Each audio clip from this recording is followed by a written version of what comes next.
Hi friends, இன்றைக்கி நம்ம வீட்டில் நெல்லிக்காய் ஊறுகாய் வைக்க போகிறோம். கூட்டாஞ்சோறு நெல்லிக்காய் ஊறுகாய் இன்றைக்கி சமையல். வெள்ளிக்கிழமைனால நெல்லிக்காய் ஊறுகாய் எப்படி இருக்குன்னு பார்ப்போம்.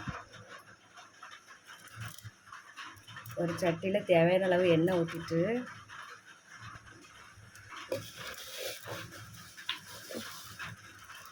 தேவைக்கு கடுகு பொரிஞ்ச உடனே கருவேப்பிலை போடணுங்க.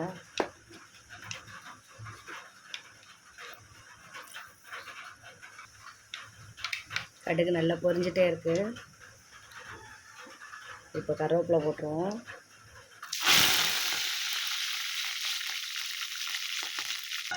அதுக்கு தேவையான மசாலா வத்தல் பொடி, மல்லிப்பொடி, சீரகப்பொடி. இது கடுகும் வெந்தயமும் வறுத்து பொடிச்சு வச்சுருக்கேன்.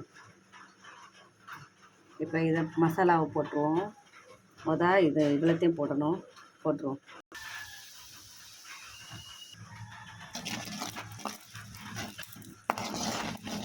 நல்லா கலர் சேஞ்ச் ஆகிட்டு, இது நான் நெல்லிக்காய் ஊற போட்ட நெல்லிக்காய்னால அதை அப்படி போட்டு ஒரு புரட்டினா போதும்.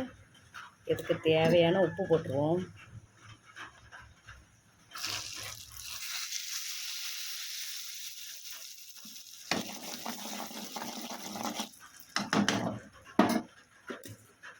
நெல்லிக்காய் நறுக்கி வச்சுருக்கதையும் போட்டுருவோம்.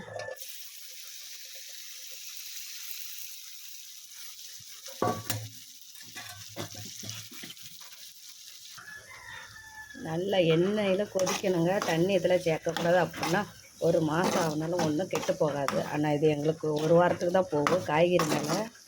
ஏன்னா நாளைக்கு கார்த்திகை 1 பிறகு. அதனால இன்னைக்கு நெல்லிக்காய் ஊறுகாய் வச்சுருக்கேன். இது கொஞ்சம் நல்லா கொதிக்கட்டும்.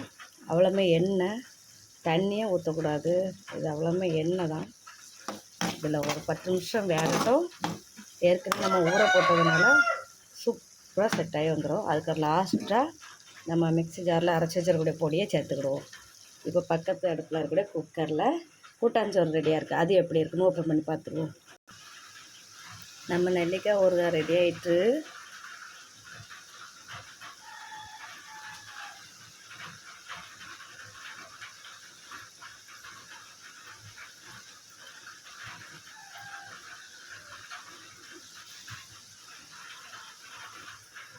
நம்ம சாதமும் ரெடி ஆயிட்டு.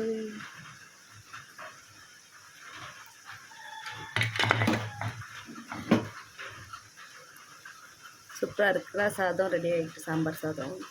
பக்கத்து இடத்துலையே நெல்லிக்காய் ஊறுகாய் ரெண்டுக்குமே டீ அணைச்சிருவோம். அது டீ அணைச்சிட்டே இது டீ அணைச்சிருவோம். எல்லாம் ரெடி ஆகிட்டு சூப்பராக இருக்குங்க.